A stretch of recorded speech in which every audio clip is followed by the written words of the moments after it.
At some point far in the future, historians will probably ask, what was daily life like in the early 21st century? Well, one thing we know for sure. Nobody will ever point to these two clowns and say, this was how you should have been stacking Benjamins.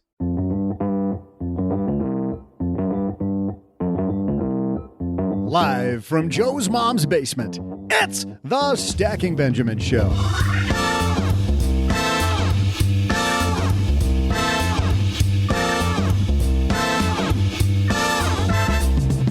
I'm Joe's mom's neighbor, Doug, and we're the place where CSI meets spreadsheets. Because today, we're talking about solving crimes by tracking the numbers with forensic accountant Tracy Coenen.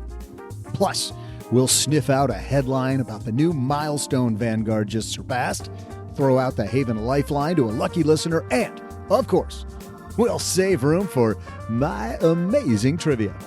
And now, two guys who should investigate why they have such horrible senses of humor. Good luck, guys. Joe and O-G.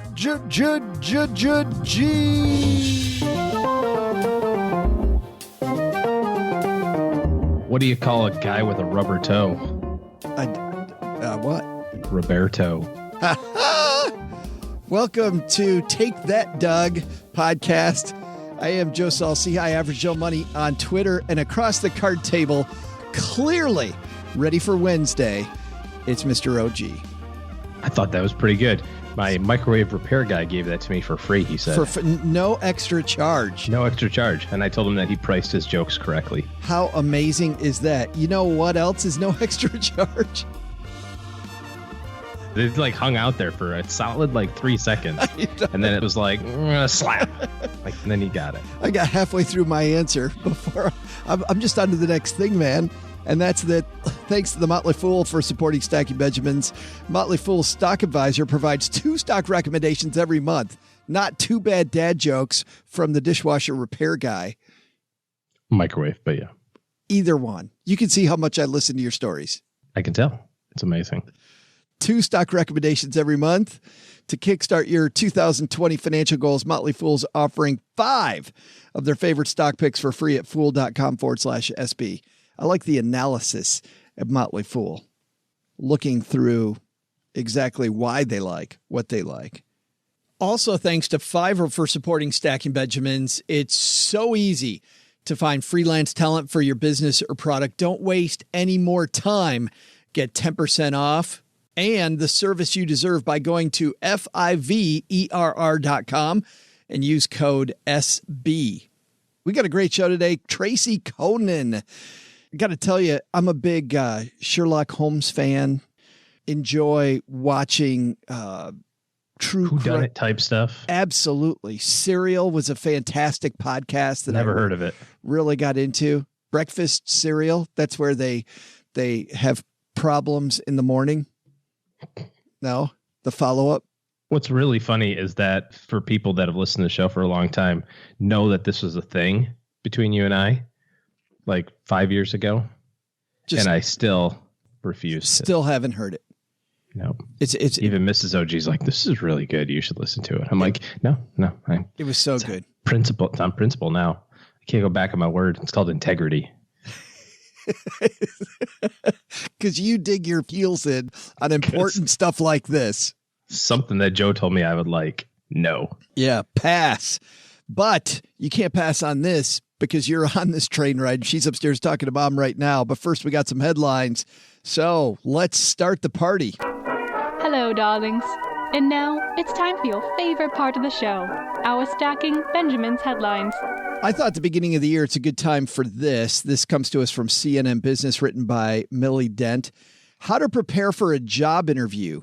5 things to know before you go. These are just some great tips to dust off, I think, for anybody. Once you land, you trying to tell me a little something?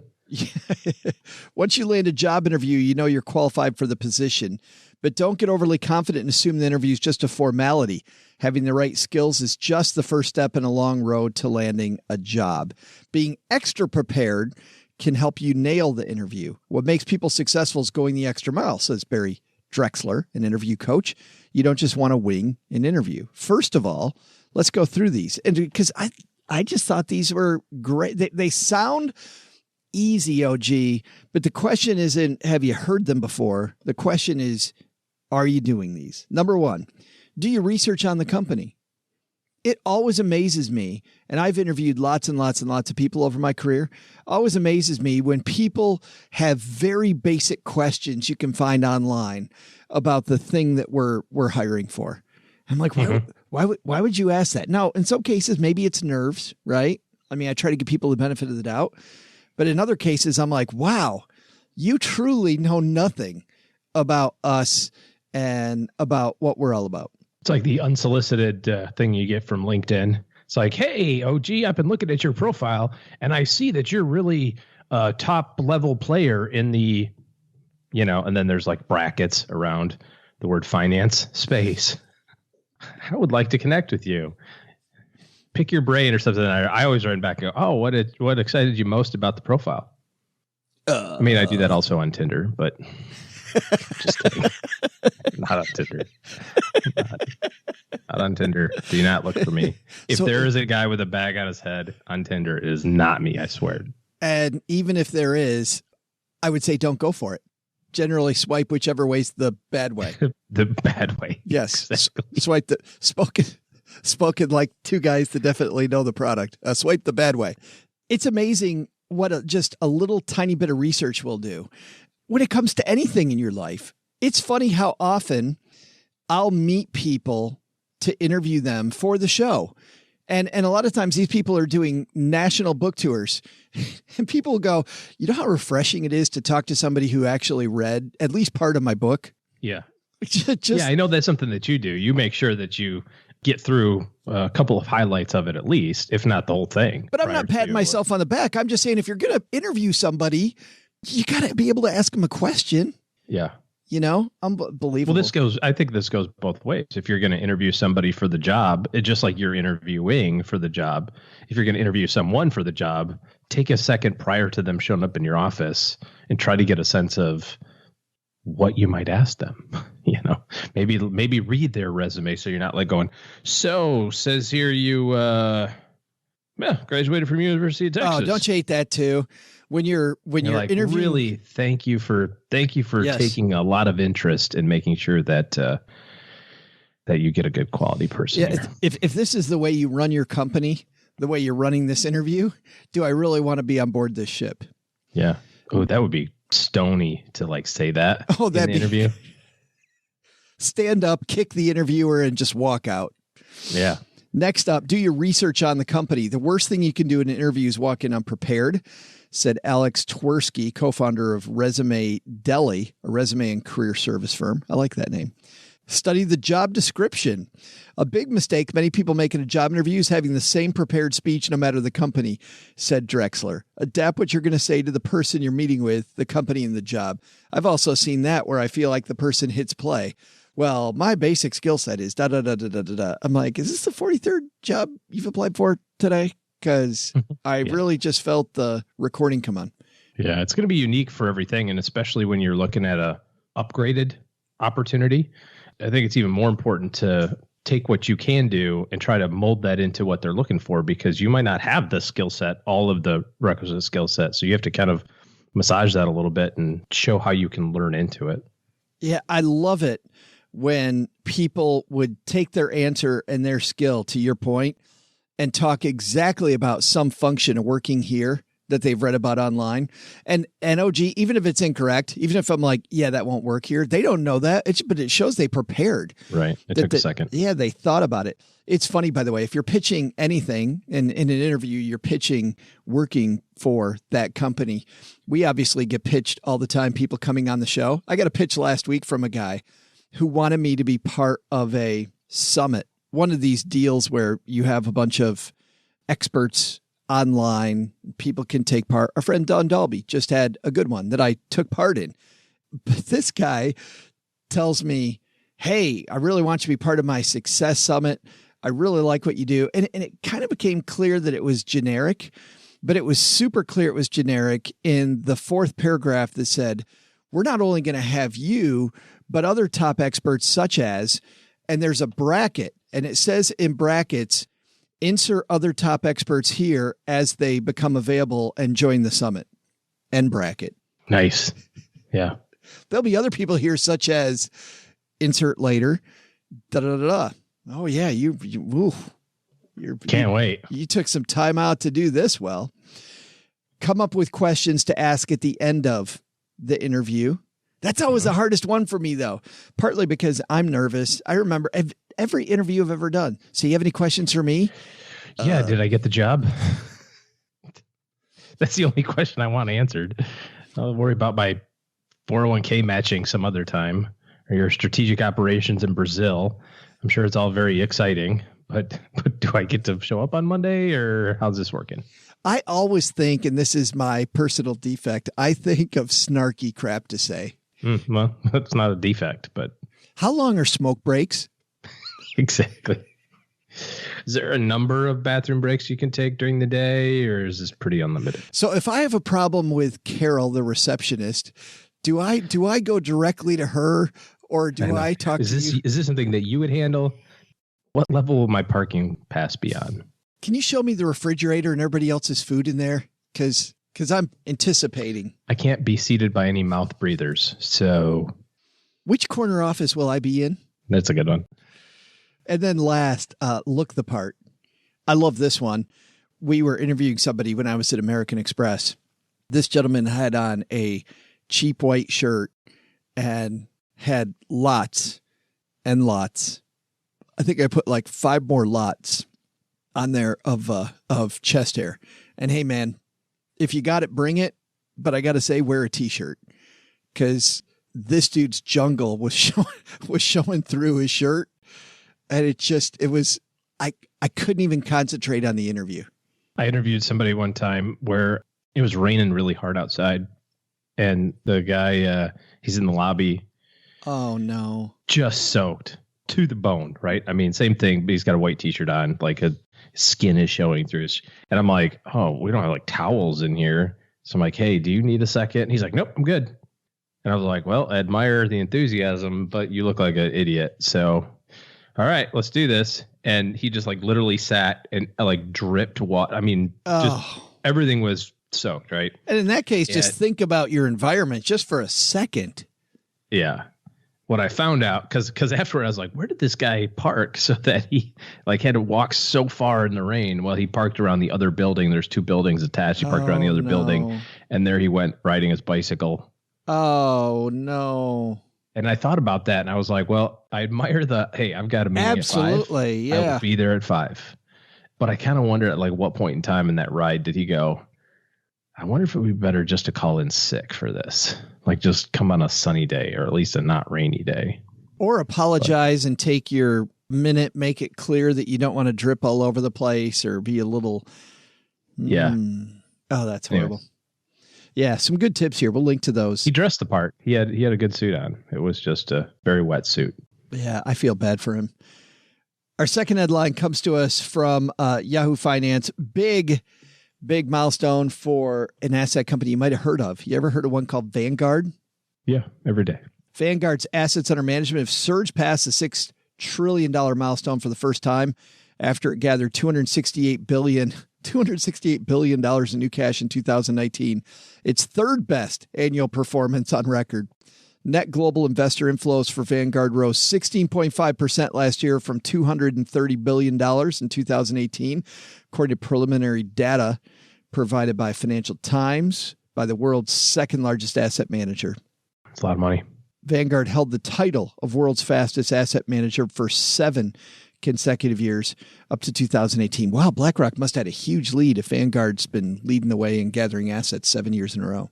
Yeah, BlackRock's a big company too. A big old company. But I like my iShares. So do apparently trillions of other dollars. And lots of other people. Yeah, if Vanguard's number 2. So congratulations to them. These numbers get so big, it doesn't mean anything, except you keep hearing this. It really is. I mean, we partner with a company that does some reporting for us, and they crossed $1 trillion in total assets that they report on. And it's took them 20 years to do that. I was thinking about this in that context, like exactly how much money that is. Same thing about the companies, Amazon and Google and whatever else, these companies that have crossed $1 trillion in value. And some of them are now, they kind of vacillate between over and under, and some of them are well above now that take something really catastrophic for them to go below. But just like how much that is, it reminds me of this, Joe. If I asked you how long ago was 1,000,000 seconds ago, first answer that pops in your head. Don't really give it too much thought. How long ago was 1,000,000 seconds? 10 years ago. 11 days. Swing and a miss. How long ago was 1,000,000,000 seconds ago? So 11 days ago was 1,000,000? Right. Be 25 years ago? Yeah, 32 years. Yeah. Okay. How long ago was 1 trillion seconds? Oh, God, I don't know. 300 years ago. 31,000 years ago. 31,000 years ago. Yeah, that's the scale. We don't get these. You know what I mean? Like yeah. it's just, you get past, I mean, I think, when we look at, our personal financial goals, we're like, oh my gosh, I'll never get to 1 million. But then you go, okay, I've got to 1 million. I'll never get to 2. I'll never get to 5. But compounding really works. Nevertheless, the difference between somebody that has $1 million and somebody that has $1 billion is exponential. It's out of this world crazy difference. But then you start thinking about using numbers like 200 billion in assets gathered, or we now manage $1 trillion, or in Vanguard's case, 6 trillion. I mean, it's more money than there are stars in the sky. It's crazy.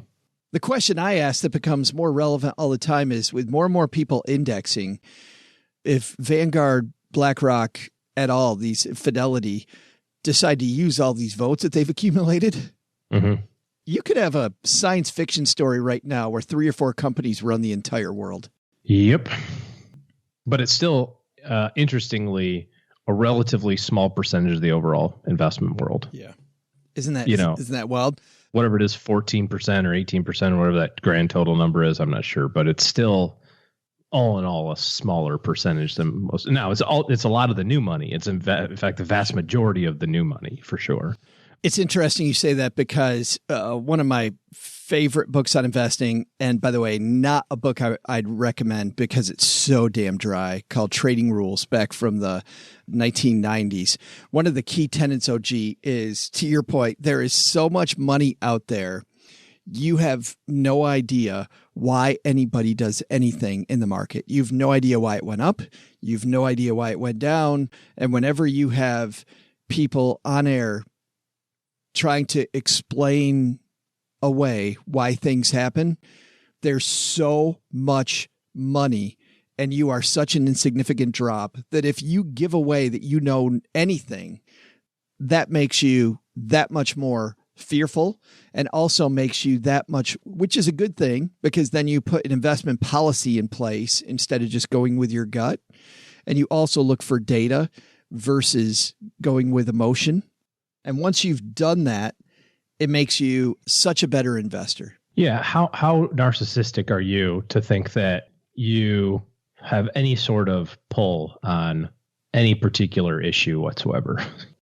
I mean, unless it literally is, you are an insider and you own X percent, you own 10%. Warren Buffett owns 10 or 11% of a number of companies. He has some influence over those organizations, right? Like if he sold all of his American Express stock in one day, it would be material. It would be noticeable to the market, right? It's taken him 70 years to accumulate that. Also, he started a long time ago and started with something. So, I mean, it's like the gall that people have, not only investors, but companies, to suggest that they have some idea as to why something happened. And you just look at the scale, like you said, of this, and you're talking about trillions of dollars of one organization. And then now you take that and say, well, how much is the market capitalization? What's the entire market worth? There's an answer. I don't know it, but and you're talking about, like, I have an idea why this happened today. Once you, like you said, once you banish that thought from your mind, you like totally free up your mental capacity to actually think, how am I going to get this done for me? Well, and talking about American Express stock as an example, the author's example is, let's say American Express stock goes down for 4 days and you go, ooh, this looks like a buying opportunity. You buy it at that number. The author says, why did you buy it at that number thinking that it went down 4 days in a row is any different than buying it today is any different than purchasing it 4 days ago? It's because your brain tells you that your little brain is smarter than everybody else. And now after 4 days in a row that you bought it, you know what's going to happen next, OG? It's now going to go up. It is now going to go up. And he's like, how smart you are. How narcissistic is that to think that a company that went down 4 days in a row is going to go up now because you bought it? Because you did it. Yeah. Yep. I think that is a great first lesson. And lesson number 2, on a job interview or heck, pitching anything, which is essentially an interview, do a slight bit of homework, come prepared, be ready to ask questions, and be ready for the questions they're going to ask you.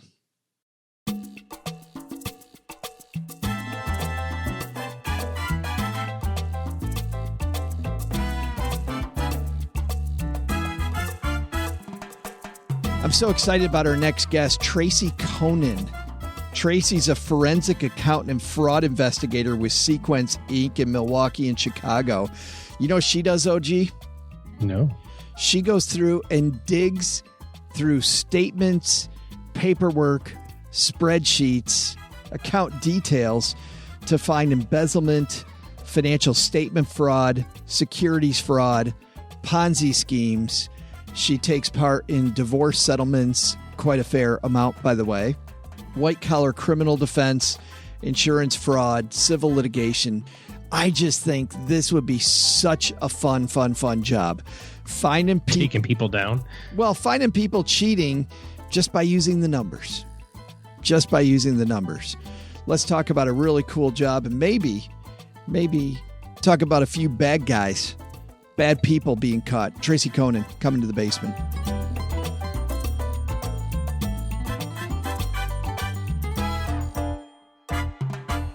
Walking down the stairs to the basement. Here she comes, the Nancy Drew of CPAs. Tracy Coenen joins us. How are you? I am well, Joe. How are you? Well, I'm great now that you're here because whenever we can get like CSI meets financial geekery, I'm in. Right? It's a good time. It's always a good time. Did you start off as a money nerd or a crime-solving nerd? I definitely started off as the crime-solving nerd. As a young girl in a little Catholic school, we'd go to the little one-room library to choose library books, and there I was choosing the Encyclopedia Brown books. I love those.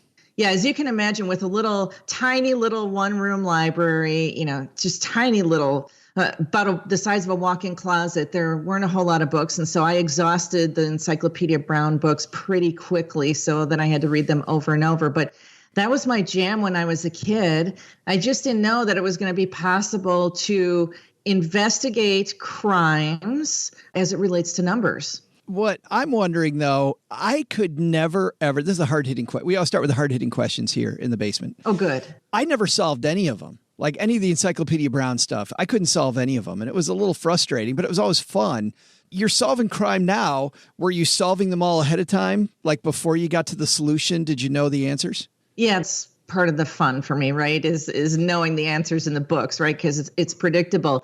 I mean, but you sort of raise a point, when people talk about the skills of a forensic accountant, that's not terribly exciting to someone like you probably. You learn how to do the accounting and all this kind of stuff. But one of the key skills I have always believed was this innate nose for fraud, this intuition that comes along with it. I can't tell you how many times I've been investigating a case where I'll pull out a handful of transactions and go to the business owner and say, can you tell me about these transactions? And the business owner says, why did you select those transactions to ask me about? And I say, well, I'm not quite sure why, but they just don't feel right to me. Is there something odd about them? And the owner will say, I didn't know about these transactions, but they're absolutely odd, and here's why. Wow. Yeah. That's, I mean, we could be having to talk about the supernatural right now. Right? We kind of are. We can. That's right. So somebody doesn't, well, maybe. I mean, did you get into your career in a straightforward way? Hey, I'm going to be a forensic accountant. I'm going to go catch bad guys, bad ladies. whoever gets into their career that way? Let's be honest. Oh, podcasting. It's a straightforward shot. I graduated with a degree in podcasting, went to my mom's basement, started working. Yeah. So people ask you today, what's your job? You say, well, I'm a podcaster. And they're like, what? Is that a job? That isn't even what they say. They're like, is that code for loser? Is that what you mean? They have no idea how hard you work. They have no idea. No, we turn on the microphone and talk to people like Tracy. That's what we do. Oh my God, the behind the scenes work is what would make me crazy about what you do. But that's you guys. I mean, that's what you do. So let's turn this back on you, sister. Fair enough. Because I do have to say that I bet that the job is 20 seconds of excitement, which comes at the heels of 48 hours of complete boredom going through the numbers. Okay, there's nothing boring about going through the numbers for me.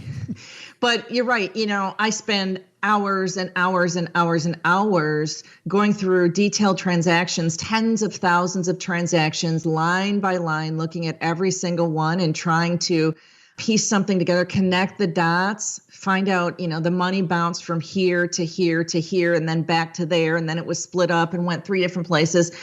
And yeah, it takes an awful lot of work to get to that final aha moment. We deviated from my last question, though, which is, how did you get there, though? Okay, so it wasn't a straight line, but it's not a long story. I went to college to get a degree in criminology. And my number one goal was to become a prison warden because I am fascinated by prisons and their culture and the social constructs there. And the criminal justice system fascinates me. And so that was where I felt my place in the world was. And in my sophomore year, I took a special class, one of those, you know, fancy ones that's offered once every few years called financial crime investigation. And that was taught by an IRS criminal investigator. I took that class and said, that's what I want to do. Not necessarily in that specific job, but I want to do financial investigations.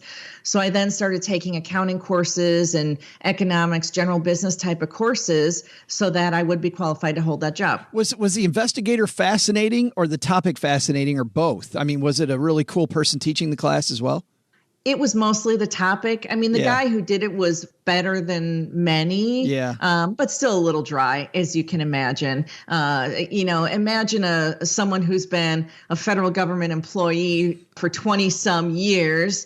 You can imagine how exciting he must be. All of our federal employees listening to today's show, send your hate mail to Tracy at... Right. Well, it's really interesting. So you look at what I do in the private sector and you look at what IRS criminal investigators do, and they're going to tell you, oh my gosh, our investigations are far more complex than what Tracy ever does. And I think on average, they each open something like 3 or 4 cases a year. And that's what they spend their time doing. And I do between 15 and 20 cases a year. Wow. So yeah. And yes, our work is a bit different, but largely the same. And you know, because you worked there for a while. Yeah, I did an internship with them following this class that I took because I wanted to see what it was like.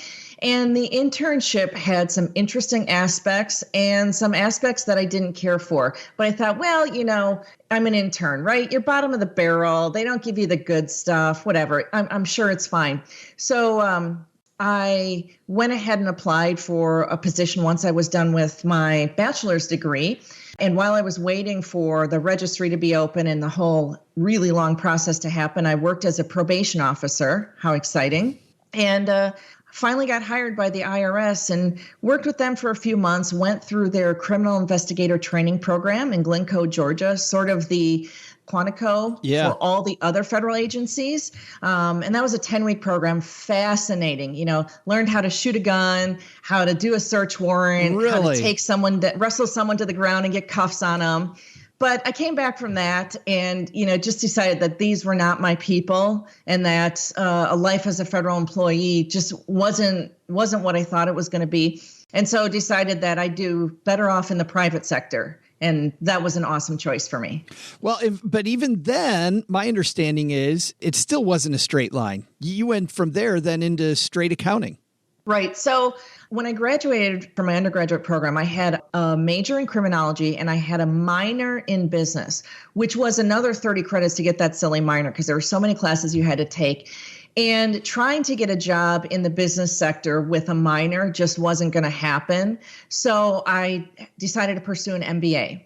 Getting my MBA, I used all of my electives to take more accounting courses so that I could sit for the CPA exam. So I sat for the CPA exam, hallelujah, passed the first time, and got a job working at Arthur Andersen of Enron fame as in a traditional auditing role. Right? I mean, yeah, how funny is that? Everyone thinks that's funny. Yes. It is. Arthur Andersen. It's incredibly sad is what it is. I just didn't expect you to go with Enron. Right. So let's go through a little bit about what you do. You've been nice enough to kind of change some of the details of some of these cases that you've worked on. But, well, let's put it this way. The details are the same, but the names have been changed to protect the guilty. I want to start with this case that you had with a husband and wife. Did the wife contact you, or did a investigator contact you that the wife was trying to see if the gentleman had a girlfriend, or how did you get involved with these people? So all the cases that I get involved in come to me from attorneys. Okay. So divorce attorney contacts me because I do a very narrow service in attorneys called lifestyle analysis, where I'm going through all of the spending of the parties prior to getting divorced so that we can come up with what is the cost of the marital lifestyle. And I do this for wealthy people because they don't know how much they spend. And, they make gobs of money. And so they're never going to be subject to what normal people are subject to, which is maybe a percentage of your income would go to child support or spousal support. When you're very wealthy, it doesn't work that way. And it's more based on what lifestyle did you lead before the marriage ended. The courts kind of say you're allowed to continue to live a similar lifestyle. So you should have a house that's of a similar quality, and you should be able to spend the same gobs of money on clothes and jewelry and things as you did before you got divorced, right? So the attorney hires me. I come in to do this lifestyle analysis because we need to quantify on behalf of the wife how much she was spending every month and therefore how much alimony she's going to get. Well, another facet to doing this lifestyle analysis is sometimes one or both of the parties is spending marital money on non-marital purposes. We call that marital waste. The technical term is dissipation. And so the wife had said, my husband is spending all this money. He's got this girlfriend. He's got a new girlfriend. He moved away. He's got this young model-esque girlfriend, and he's wasting all this money on her. And it's basically depleting what was available for us to split 50-50 because they'd been married for 20 some odd years. So, the normal part of my work was just doing this lifestyle analysis so we could figure out how much alimony she should get. And the not always happening type of thing was this dissipation claim. And can we figure out how much he spent on the girlfriend? And so now you've got a new job trying to figure that out. So when did you pick up the scent that there might be a little money being spent on the girlfriend? Well, I knew it right away because the wife, said, he's buying her all these things. She likes all these brands. She's wearing the Hermes and the Gucci and all this kind of stuff. And he's buying all this for her. And you're going to see it on the credit card statements. And well, sure enough, I look through the credit card statements and you see shopping at various stores. But who is that money being spent on? Now, right. Presumably, if it's a store that only sells women's items, we can infer that that's for the girlfriend. But if it's a Nordstrom, we don't know what that's for. Or a high-end store that sells both Macy's, men's and women's Neiman stuff. Marcus, whatever. Yeah. Right. Yeah. But Louis Vuitton, who's it for? We don't know necessarily. And so, the wife, I have pictures of his whore. Do you want to see pictures of his whore? She could not refer to this girlfriend without calling her a whore. Fine. So, she clued me into this young lady's Instagram account. And we're talking about a man who's in his 50s and now he's dating someone who's in her early 20s. And so, of course, there's bitterness there. And so I go look at the whore's account and, see that, yes, she's posting all sorts of pictures and she's got all these purses and jewelry and all these things that she's flaunting on Instagram. And the light bulb goes on in my head. And I start comparing the credit card charges to her Instagram posts. And can I compare dates? And sure enough, here's a charge at a particular department store on that same day on her Instagram account. She's got a picture of herself holding a fancy purse or showing off her new bracelet, etc. And so there was an opportunity there. Everything's starting to line up now. Everything's starting to line up. And so the difficulty, of course, is that I've got to go through the credit card statements line by line. I've got to go through 150 Instagram posts to find which ones have the right dates and the right locations and such. And it also applied to eating out at restaurants. You know, the question is, who's eating at a particular restaurant? Is it him? Is it him and a friend? Is it him and the girlfriend, et cetera? Well, she liked to go to high-end restaurants. She liked to post pictures of herself there, tag the restaurant, et cetera. So I was able to, sort that out as well. And you're also at the same time doing other investigation to find out if he's there. Because if he's not there in that location where the money's being spent, then you've got more evidence that it's just the girlfriend, I would imagine. Right. And so what we were finding also was there were charges on the credit card in Miami where he had moved to live with his girlfriend. But the family was back in Chicago, and he would come back to Chicago to see his kids, to check up on his business and things like that. And there were times when we knew he was in Chicago, yet there were these charges in Miami. And he denied like crazy that his girlfriend had a credit card on his account. But through this, we'll call it the Instagram investigation. Yeah. Instagram investigation. That sounds kind of catchy. We were able to prove that she must have had a credit card on his account. So now you've got them all lined up, but you've got to be able to show this proof. So what do? You go through the Instagram account then, and you've got photo, line item, photo chase, photo American Express, or how did you do it? Well, funny you should ask, Joe. So that was exactly the idea of what I was going to do.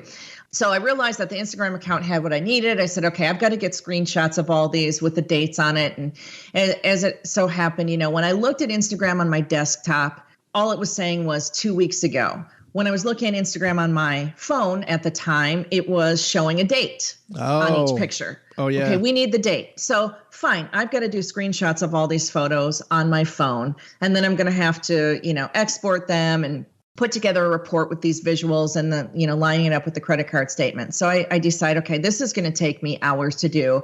I'm going to do that tomorrow. Tomorrow will be a great day to do that. And so this young lady's Instagram account, which was completely public to us, the next day I go get on my phone. I'm going to start doing the screenshots, and she has locked down her Instagram account. It is now private. So all you got to do then, Tracy, I imagine, is go get a fake account. And I mean, there's you're some random stranger that just wants to peek behind the wall. I don't know. Joe.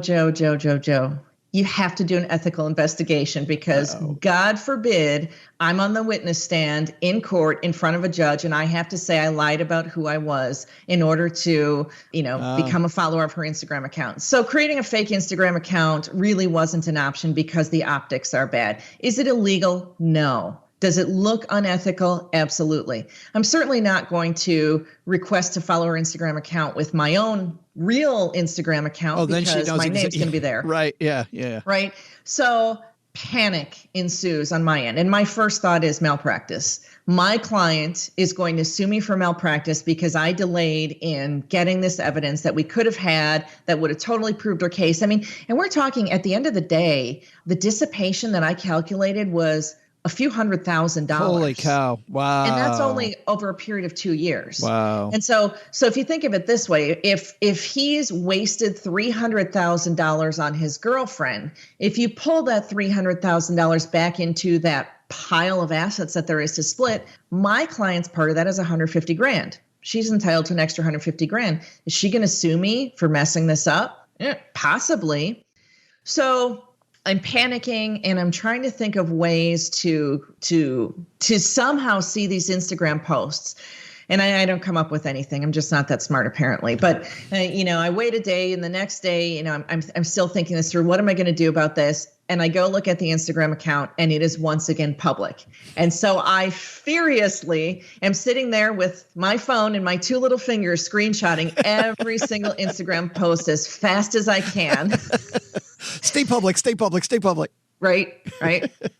Yes. So I get all the posts that I need. I then go through this process of lining every single one up with all the credit card charges, of course, made harder because does the date of the credit card charge exactly match the date of the activity? Or sometimes it comes through a day later. Or what if she's posted a picture a day later? And so you have to, factor all those things in. But ultimately, yeah, we were able to come up with $300,000 that we could prove. Can you imagine all the spending on her that we couldn't prove? Oh, there must have been a ton more.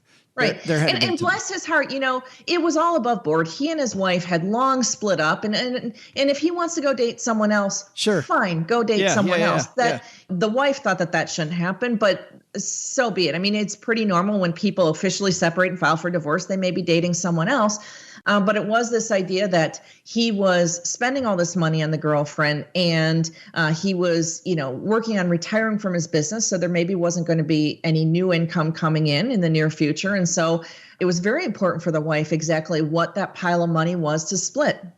I'd like to go through we have time for one more. You had a couple that moved to the Middle East. I thought this was an interesting story.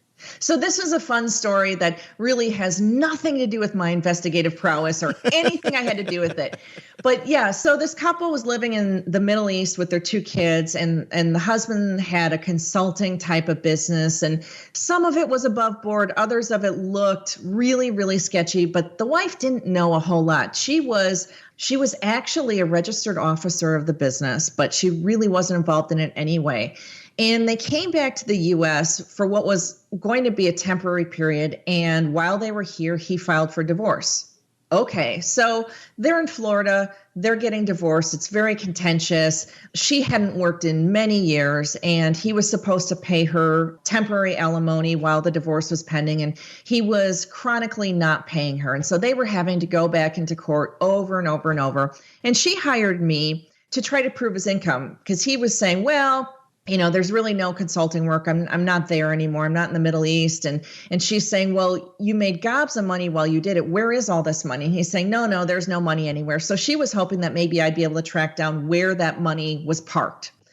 So I'm down in Florida going to court with her one day because I'm going to have to tell the judge why we need access to certain records. And even before we get to this, though, Tracy, I mean, where do you even start there? Because I'm thinking, if she already has access to bank accounts, she's probably flipped through the bank accounts. She has no idea. Like, do you start investigating into what the business actually is? Like, what's the nature of the actual business? Who his maybe clients were? I mean, I don't even know where to begin.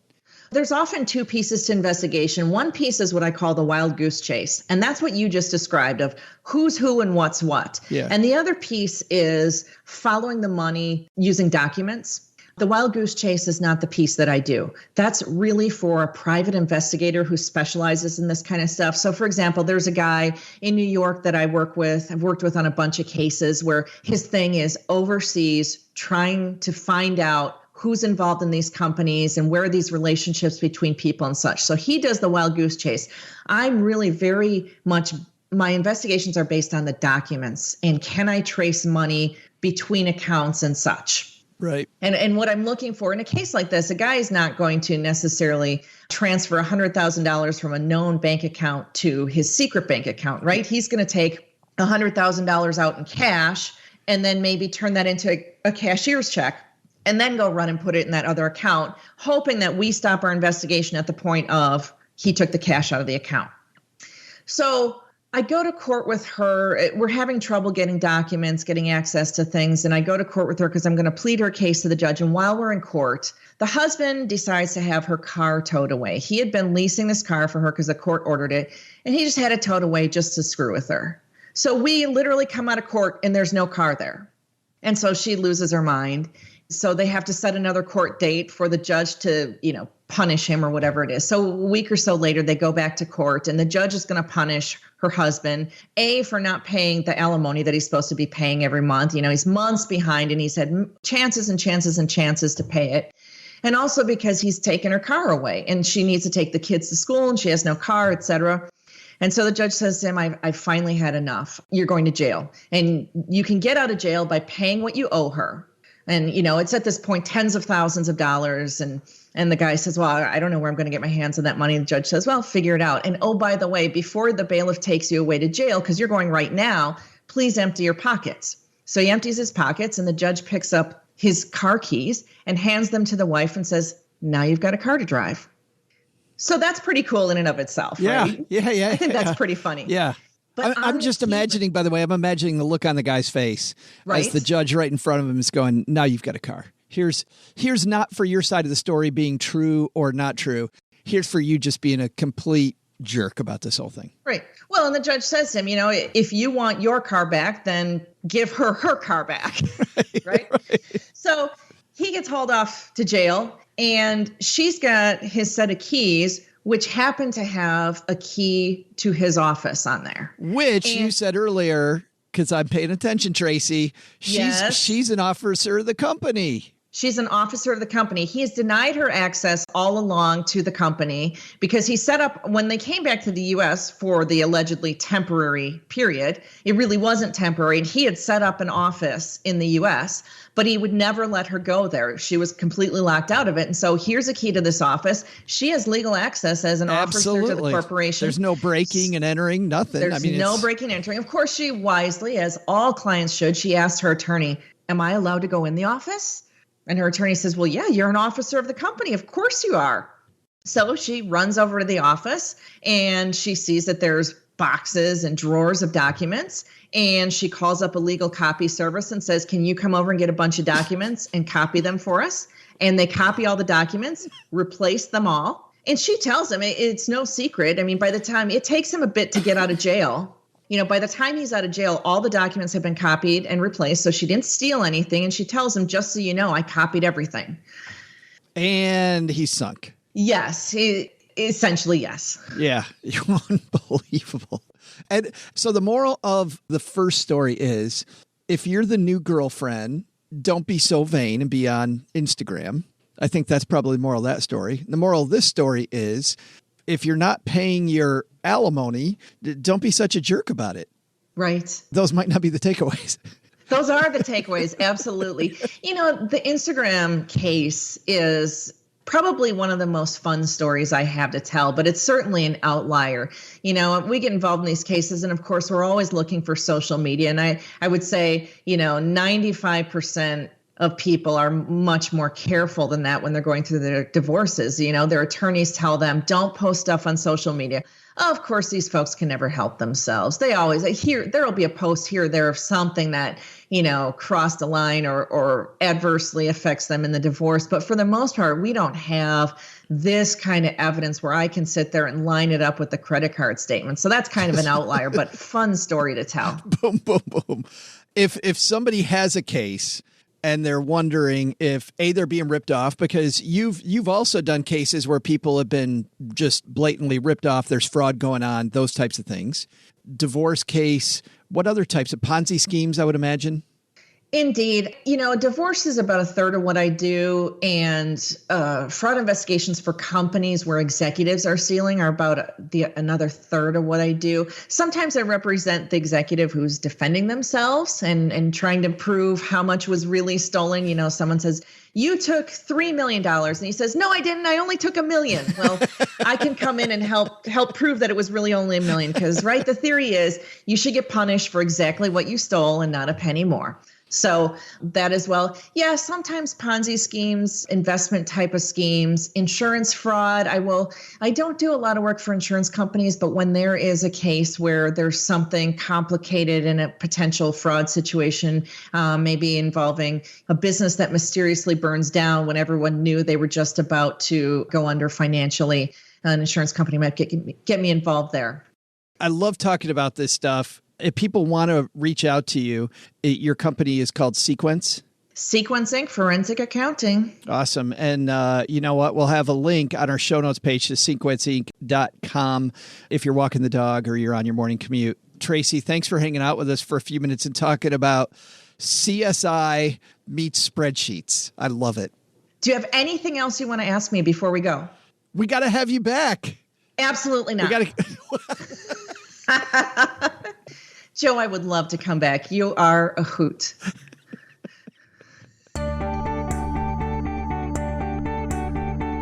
Hey there, trivia fans. I'm Joe's mom's neighbor, Doug.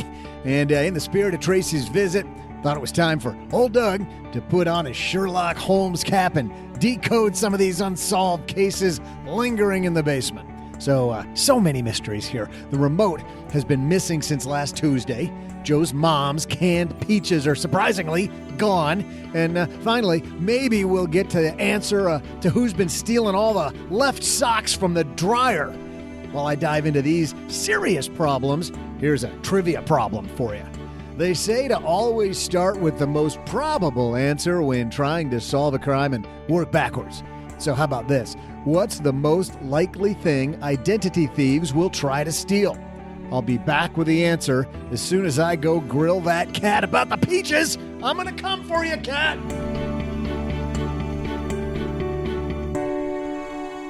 Hey, if you hire freelance talent a lot like we do, you're going to want to look at a place where we've looked extensively. But there are so many pieces of our show that come from Fiverr. It's amazing. Just to look behind the curtain, you know the Hello Darlings headline segment kickoff? That's from Fiverr. You know the open we do sometimes when we're headed somewhere where it's an announcement. We also had Nick call in from Alaska, Fiverr, Christopher Walken, Morgan Freeman, those people. And our Morgan Freeman barely sounds like Morgan Freeman, also from Fiverr. But let's talk about finding freelance talent for your business or project. Finding the right freelancer can be time-consuming, frustrating, expensive. So where do you go to find talent? How much it'll cost? How can you be certain they'll deliver? Well, thanks to Fiverr, finding the right freelancer doesn't have to be a struggle. Fiverr's marketplace helps you quickly get more done with less. Fiverr connects businesses with freelancers who offer hundreds of digital services, including graphic design, copywriting, web programming, film editing, and more. You can search by service, deadline, price, reviews. I love when you search by Nick from Alaska or you search for Christopher Walken. Like you're looking specifically for some bizarre stuff, and they always seem to have it. You'll know exactly what you're paying for up front. No negotiating needed. 24/7 customer support. Sellers have worked with some of the most influential brands in the world. I got to tell you, some of the people I've worked with have been fantastic. Finding talent for your project has never been easier. Review seller ratings, buyer feedback, and select the right freelancer based on your budget. I learned to do that early on, and I work with great people from there. Take 5 and check out Fiverr, Fiverr.com, and you'll receive 10% off your first order by using the stacker code SB. It's so easy. Don't waste any more time and get the service you deserve by going to Fiverr.com, code SB, Fiverr. It starts here. Well, I love this for my stock portfolio because, as you know, the world of stock-based investing can be very frustrating. It can be very difficult to know how to start. You hear about a bottom-up approach, a top-down approach, all kinds of things. I remember back when I was a kid, I grabbed a Motley Fool book. This is back, here's an Uncle Joe old guy story. But the Motley Fool guys were new on the scene, and I was super excited. So I grabbed a Motley Fool book and I dug into individual stocks. So if you've ever wondered how to invest or struggled to understand how to make your money work for you, the Motley Fool is just what you need. Motley Fool provides advice and guidance that cuts through the noise of standard business sections of websites and gives you simple, easy-to-use analysis to help you understand the market and to understand stock-based investing. Of course, the Motley Fool is started by Tom and David Gardner. They founded TMF out of their garage in Alexandria, Virginia. Both are still with the company. Tom's CEO, David's the lead stock analyst and board member.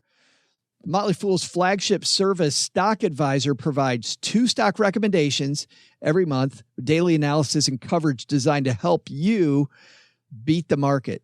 Motley Fool's become, of course, well-known analyst. I'm sure you've probably heard of the Motley Fool, identifying the leaders and trends before they become everyday aspects of life. They recommended Amazon in 1997, recommended Netflix in 2004. They recommended Marvel, of course, now Walt Disney, in 2004. To kick off your 2020 financial goals, Motley Fool's offering 5 of their favorite stock picks for free to stackers. Head to fool.com/SB. That's fool.com/SB. Howdy, trivia fans. I'm Joe's mom's neighbor, Doug. And before I get to your trivia answer, got to report things are even worse than I thought. Can you believe that when someone heard Detective Doug was on the case, they tried to frame me? As I was innocently searching for evidence, I found all of Joe's mom's canned peaches stashed in the back of my El Camino. Looks like someone does not like where this investigation is going, but justice doesn't rest. The game is at hand, as they say, or is it the game is an ankle? I don't know. I can't even remember. Here was today's question. What's the most likely thing identity thieves will try to steal? While credit card theft was a strong number 2, the biggest type of identity theft was in the area of government benefits or paperwork. According to the National Criminal Justice Referral System website, just over a third of all thieves reported someone trying to steal their government benefits or paperwork. Looks like with all this identity theft going on, I need to go catch this burglar, and quick! Peaches thief, I am closing in on you. I am going to get you. Big thanks to Tracy for stopping by. I think the lesson there, OG, don't leave a paper trail. Exactly. If you're shut down your Insta account, you're going to give your girlfriend an Amex card. Keep that Insta account closed. Oh, it's so interesting. I was serious when I told her I'd love to have that job. So that's basically what my wife did, only she did it for companies. So she did forensic accounting and intellectual property type math for large organizations. So it was like, this company's suing this company. You know, she would sit down there and figure out like how much all of that stuff is worth. And she said it was always funny when people would be like, oh, it's not worth that. It's like, well, wait a second. A little while ago, you were selling it for this. Yeah. Would you know, that sort of thing. All of a sudden lose a bunch of money because I have these documents on what you did before. Yeah. Yeah. So she wasn't a lawyer, but she worked on the finance side of it. So is it like Tracy said, where it's, 9 hours in a row of just sorting, and then 10 minutes of your heart beating really fast because you found treasure?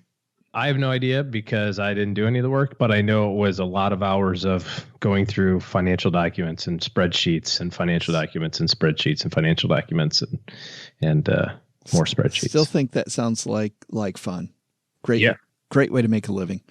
Hey, let's throw out the Haven Lifeline and tackle some of life's most important questions. Our friends at Haven Life Insurance Agency, they put what you value first. Spousal fraud. Clearly number one. Number one. No, that's why you got to have those weekly finance meetings. I got called to the carpet last night. I was like, hey, I picked up this thing that I wanted to do, this little project that I wanted to do. And Mrs. OG goes, yeah, so remember that part about us not spending any money in January? And I'm like, oh, snap. Yes, I do remember. She's like, so what are you going to do about that? I'm like, change the rules, obviously. Let's not spend money in February. Think it was definitely time for the team meeting. Got to have the weekly finance meeting. It's actually your loved ones and your time. Time with loved ones when they're not angry at you is always better time. Helps. Yep. Yes. Why they made buying quality term life insurance actually simple. Head to stackingbenjamins.com/Haven Life now, and you'll get your free quote. I also like their online calculator, by the way, because it's a range. And anyone who knows insurance knows there's no set rule of thumb number. It is a range based on a lot of different criteria. And today we're throwing out the lifeline to Dillon. Say hi, Dillon. What's going on, Joe and OG? Had a question with pre-tax investing versus after-tax investing, or retirement versus non-retirement. My wife and I currently make around $108,000 per year and spend around $40,000 a year.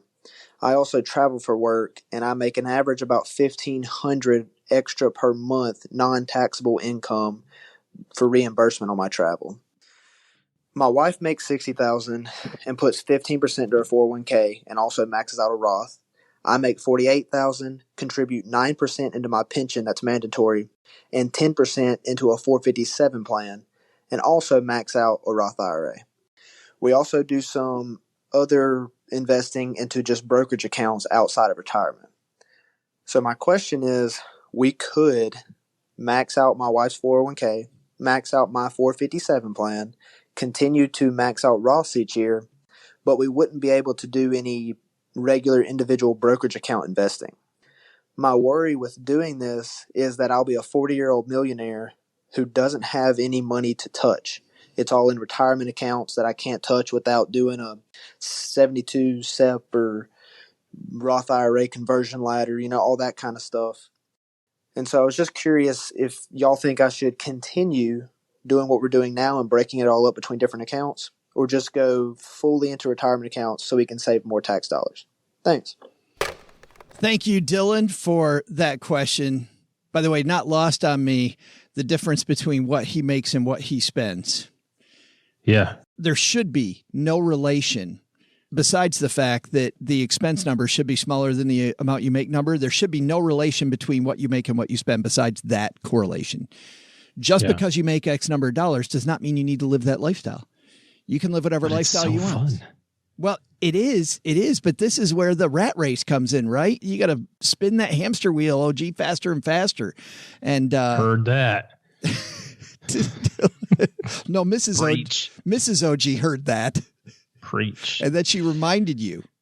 What a great problem to have. I think that this is going to boil down to what is the overall financial goal, that you have. If you are trying to, you said, hey, I want to be a 40-year-old millionaire with no money I can touch without ... Firstly, what's wrong with being a 40-year-old millionaire with money that you have to perform those things on to do Roth conversion ladders and 72Ts and all that sort of stuff? There's nothing wrong with that. But if that's the goal, if the goal is, hey, I want to be retired when I'm 40, or I want to be retired when I'm 45, you're right to sit down and say, okay, well, how much money do I need liquid, air quotes, not tax deferred accounts, retirement specific accounts? Where does that money have to be to make my withdrawal strategy that much easier? If you're like, hey, I'm gonna, I love what I do. My retirement at my job isn't until I'm 57 anyway, so I got to be here for 30 more years, et cetera, et cetera. Well, then why not have it be in the workplace plan, Roth or a pre-tax 457 or 401k, which would be the other side of the idea too, which is why not get that money into the Roth component of your workplace plan if that's an option. It's kind of like the best of both worlds. It's after tax, but it's going to grow tax deferred. You're going to take it out tax free. You can put that into a Roth IRA when you do retire. If you retire at 40, that money is available to you to use. If you don't use it, that sort of thing. So I would explore that. But otherwise, this will really boil down to, when do you need the money? And if you don't need it until you're 60, put it in an account that's designed to be used at 60. If you want to use it at 40, make sure you got money in an account that you can use at 40. This is why this is one of my favorite questions. Everybody thinks all the time, how do I save best? But Dillon's thinking about, how do I spend best? Yeah. And I like that, because you've got these different places that you're trying to set up, this orchard of different investing opportunities.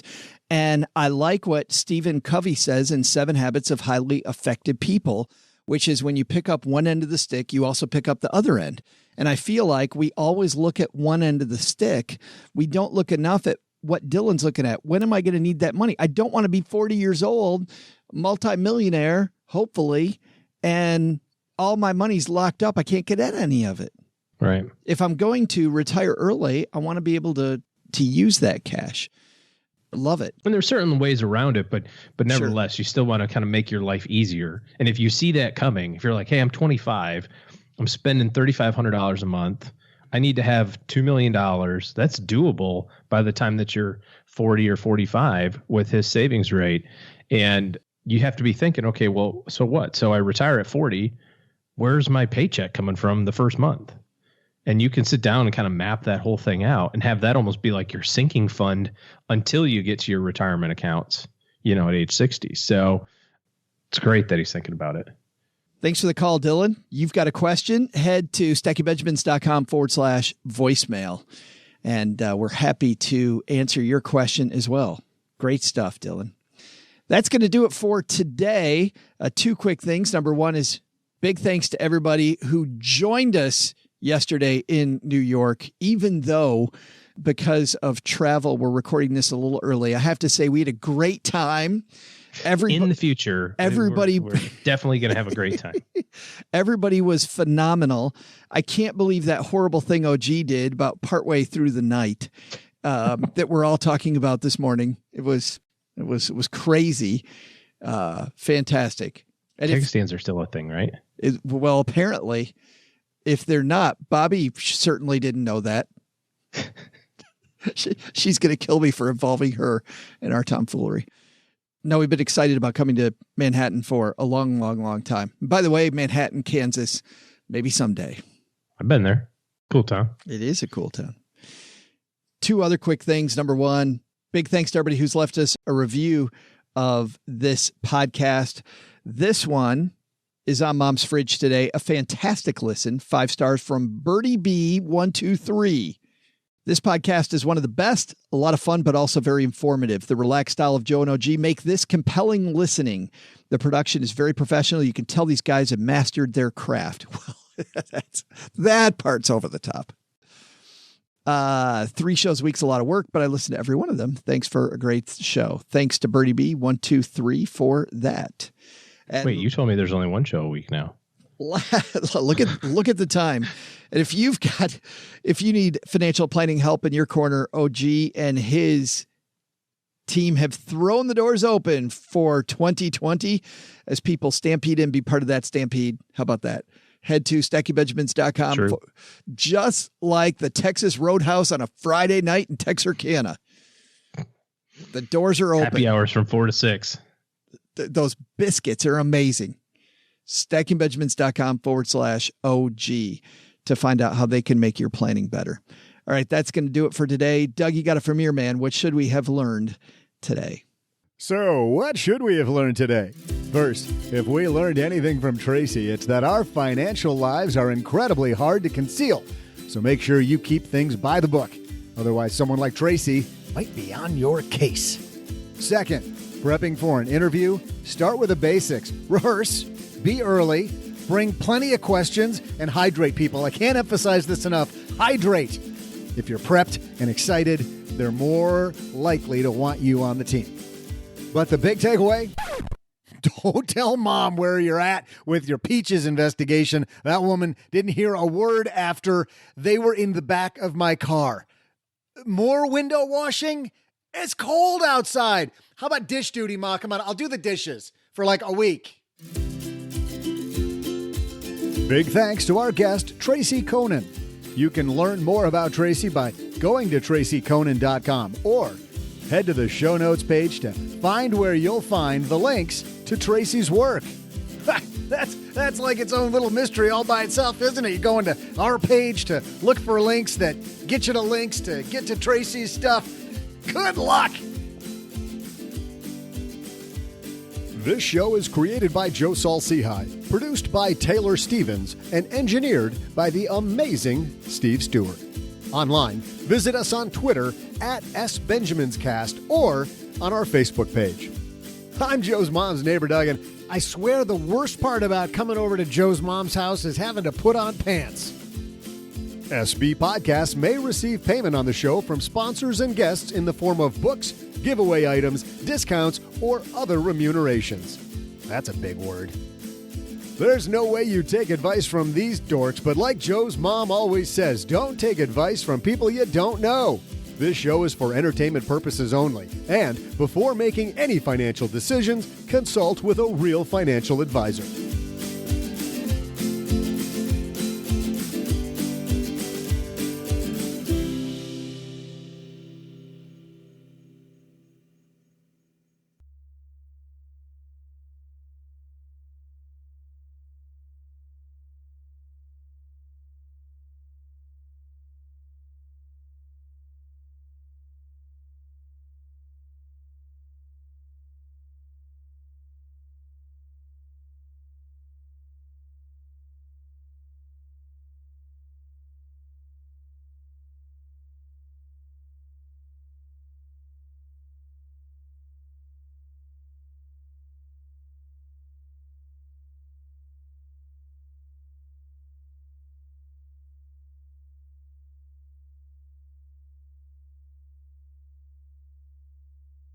Well, I previewed this a little bit Monday, but I went to see this movie in theaters, Jumanji 2, The Next Level.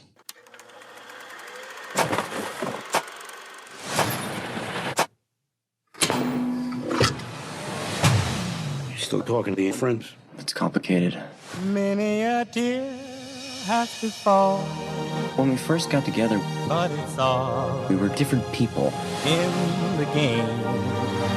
All in the wonderful game. Grandpa Eddie? Anthony? This is Martha and Bethany. This is Spencer's grandfather. Nice to meet you. Morning. Sorry to barge in on you. You're not barging, he's barging. Milo Walker. Did you guys see Spencer? I think he went back in. We gotta go get him. Are you out of your mind? We haven't even picked our guys yet. Oh, I hate this part. All right. You hear something? Huh?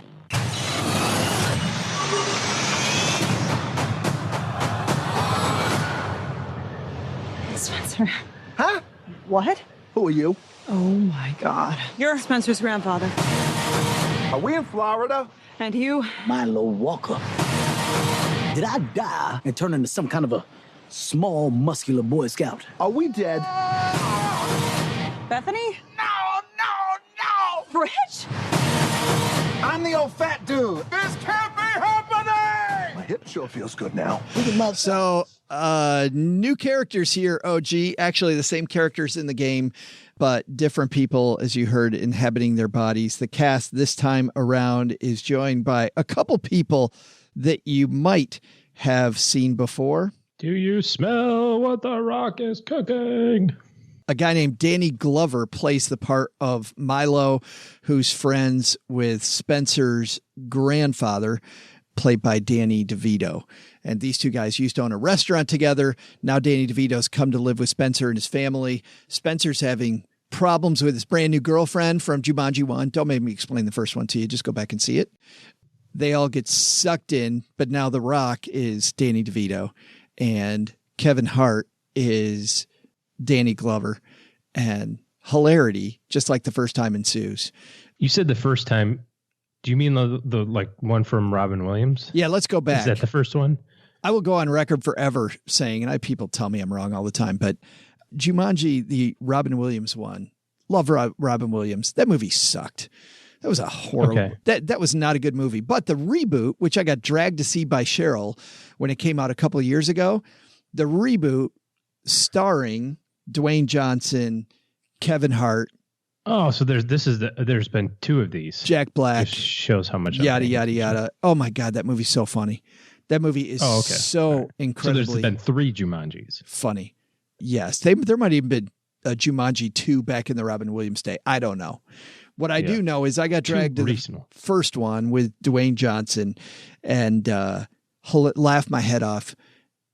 This one I was excited to see. Not disappointed. Not as good as the reboot from 2 years ago, but still a fun ride, a fun 2 hours. Kid friendly? Very kid friendly. Yeah. And I'm not sure that this is a series that we need to see. I don't think it's a series that goes on forever. I kind of hope not, because there were already some jokes in this one that felt a little tired. I'm like, yeah, no, okay. Yeah, I'll go with it. It's all right. But still a lot of the same type of laughs. Just when you've got Dwayne Johnson, Jack Black, Kevin Hart with a straight face playing these other people. And the cool thing about Danny Glover is we know who Danny Glover is from a bunch of other movies. So when Kevin Hart is doing Danny Glover in Kevin Hart's body, it's incredible. Well, I think that that cast is pretty good. So yeah, it is. We'll go see it. Let's put it this way. It's a thumb 3/4 up, which is what I'm looking for from this kind of movie. I got to tell you, somebody I saw in The Farewell and who's quickly become a favorite actor of mine, Awkwafina, is in this movie. And she is, I know she was in Crazy Rich Asians. She was in Ocean's 8, a movie I didn't like that much. The Farewell I thought was really good. She's an actor that I'm quickly just going, you know what? This is one of my favorite people to watch movies with. Very funny. So Jumanji 2, good family fun.